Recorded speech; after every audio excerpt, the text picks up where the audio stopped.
made me acquainted with his purifying mixture on his first visit to the Republic of SA a few years ago.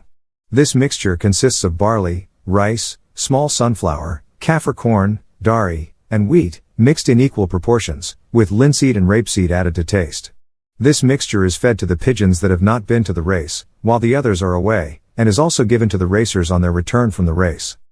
Those that have not been to the race would lose condition, by which I mean that their muscles would become deflated, whilst those that have raced would slowly start building up. The pigeons are kept on this mixture for 2 or 3 days and the daily exercise is continued as from the evening after the day of the race. Depending on how hard the race was, you may cut down on the time they exercise. This mixture is called a purifying mixture, which is a direct naming after the work it does. It actually works as a purifier, so that the use of a purgative becomes absolutely unnecessary when this mixture is used.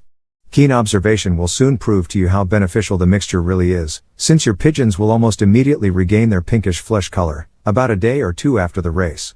Although they will appear to be very hungry when fed on this mixture, they will still exercise when let out, but not as vigorously as when fed on the usual racing mixture.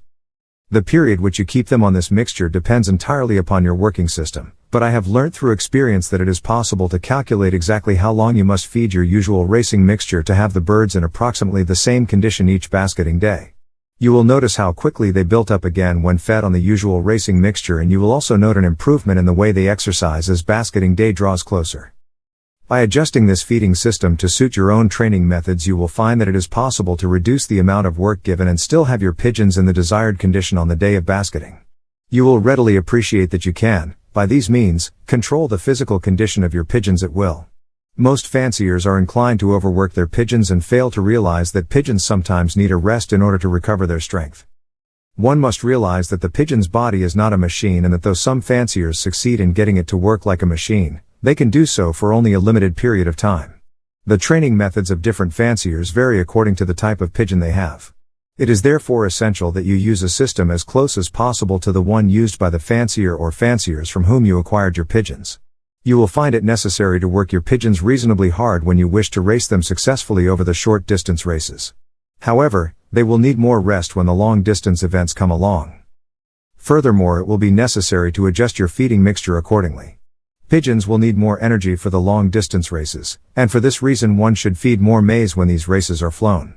The usual racing mixture should contain at least 60% carbohydrates, but this percentage can be increased to 70% or even 80% when long distance races are flown.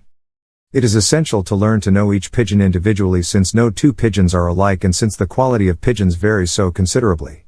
I mentioned earlier that each fancier is inclined to breed the type of pigeon which responds to his racing methods, but it is also true to say that each fancier has only a few pigeons of outstanding class in his loft.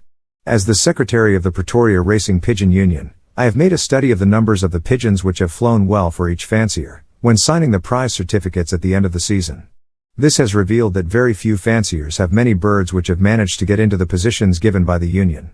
One usually finds that if a fancier has had 10 positions for the season, that one pigeon has scored 3 or 4 times, with another one scoring twice, whilst the other positions are made up by different pigeons.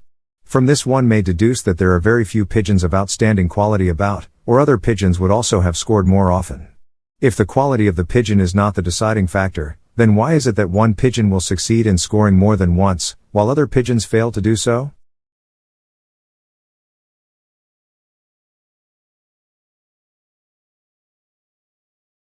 Many reasons to buy my racing pigeon method. Here are some of the best reasons. You will get excellent results. It's a very simple system to use. It's affordable. I have had over 400 first prize winners. It's adaptable to any situation.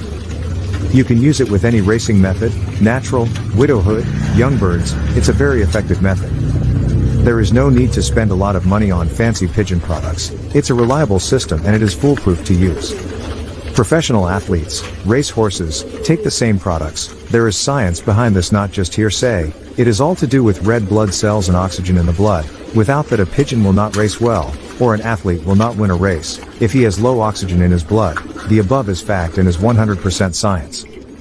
There are a few things you can do to improve your chances of winning at racing pigeons. One of the most important things is to learn as much as you can about the sport. You'll need to know the different types of pigeons, how to train them, and how to race them. Another key factor is practice. You'll need to be able to fly your pigeons competently in order to win races. And, Of course, you'll need to have the funds to invest in racing pigeons and other racing equipment.